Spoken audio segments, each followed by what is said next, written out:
everyone, I am Mecha42, your favorite YouTube harpy, and to continue this giant news dump of Star Trek Discovery news that we've gotten this past week, we have an article from comicbook.com, and to be fair, full disclosure, comicbook.com is owned by CBS, so if there is an unusually sort of biased spin to these, that might be why.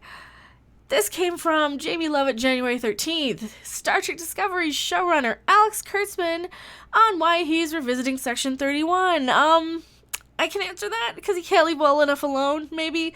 Because we loved it so much last time, because top secret organizations go around advertising with giant black and silver badges that you can see and recognize and everybody's talking about. That's what secret organizations do, right? Yes? No? What do I know? I mean, I don't start every sentence with the word and I don't use it like 50,000 times in an article or in an interview or in a story. So what do I know? I'm just a YouTube harpy. The Shadow Organization Section 31 returns to Star Trek in the second season of Star Trek Discovery with its newest recruit, the Mirror Universe's Philippa Georgiou. Because that would happen? Why wouldn't they just try her for crimes against humanity? I mean, they set her up to wipe out and destroy the Klingon homeworld. What? What sort of Starfleet admirals approve genocide? Clearly the ones in Star Trek Discovery, because that's totally the universe I want to live in and aspire to be in. One where, admirals approve plans such as genocide. Where captains, even though they're from the Mirror Universe, nobody thought it was odd when the captain ordered Commander Landry to go and rip a claw off of a sentient being getting her ass killed, which was kind of hilarious. One of the best moments in Discovery, actually. Unintentional comedy. I don't think that's what they're going for. I don't think that's what they want to go for, but that's what we have. Section 31 played a major role in the Kelvin timeline film Into Darkness. I'm glad I skipped that. That looked terrible. Isn't that the one where they cured death with Khan's blood or some dumb crap? Because, we can't have something like consequences in Star Trek or, mortality. We can't have any of that. That might be too interesting or good. Which was co-written by Discovery co-creator Alex Kurtzman. This is very troubling. Actually, this is further confirmation that possibly Alex Kurtzman might not be what's best for Star Trek if he's trying to make them so much like these movies that most, or a good chunk of actual diehard serious Trek fans really don't accept because of the just shoddy writing. They're in their own universe. We can kind of move on and say, okay, well, I'm TV show Trek. And now we can't do that because you're kind of muddying the waters. That's it's not technically the Kelvin universe, but it's close enough because it's got the same visuals. And that's what you're worrying about. You're worrying about the visuals. You're worrying about the editing. You're worrying about the action. You're worrying about how the shot looks and not the characters and what the story says. During a press roundtable interview, comicbook.com asked Kurtzman what he finds so compelling about Section 31. Did he have to look it up in the encyclopedia first? I hope he at least looked it up.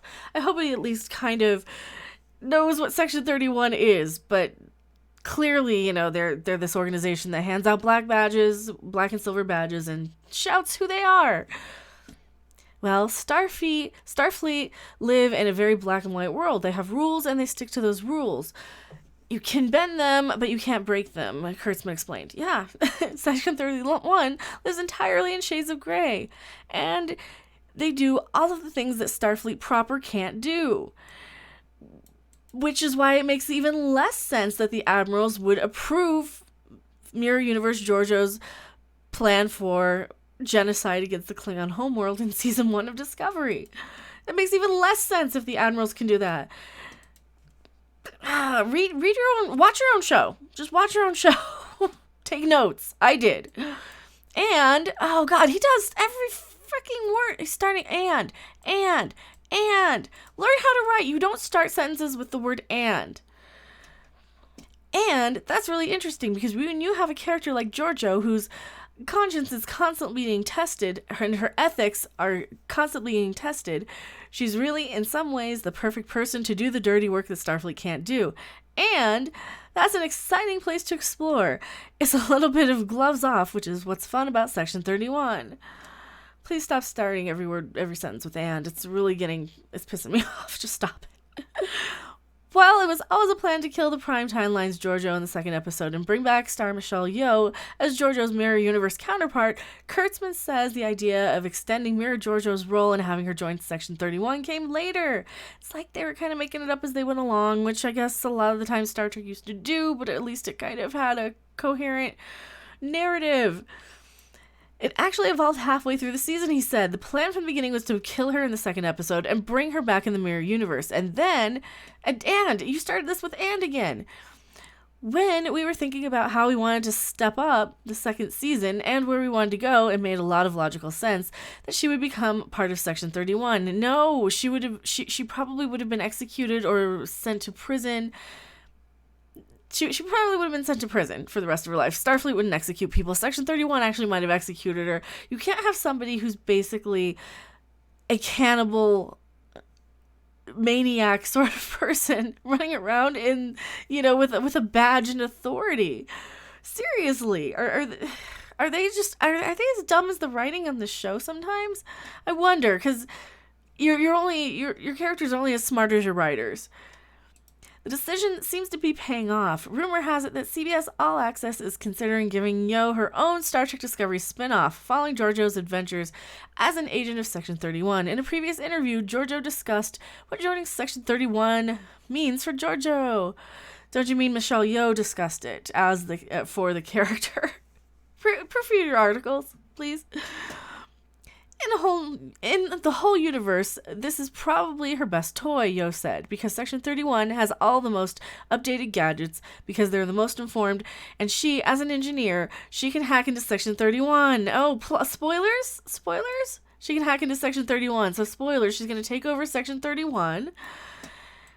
And Leland thinks he's in charge of the ship, but she finds out secrets because that's what Section 31 does. It's collected secrets all over the universe about certain people in history and things like that. And so when you have those kinds of secrets, it's power, and for Philippa Georgiou, that's perfect. So she has to be there. She wants to be in Section 31, and she wants to run it, right? So she's going to take over Section 31. Is that the big plot leak? That's the big plot twist. She takes over Section 31. Why am I not surprised? Why am I not surprised? Are you excited to see more of Section 31 in Star Trek Discovery? Let us know in the comment section below. No comment.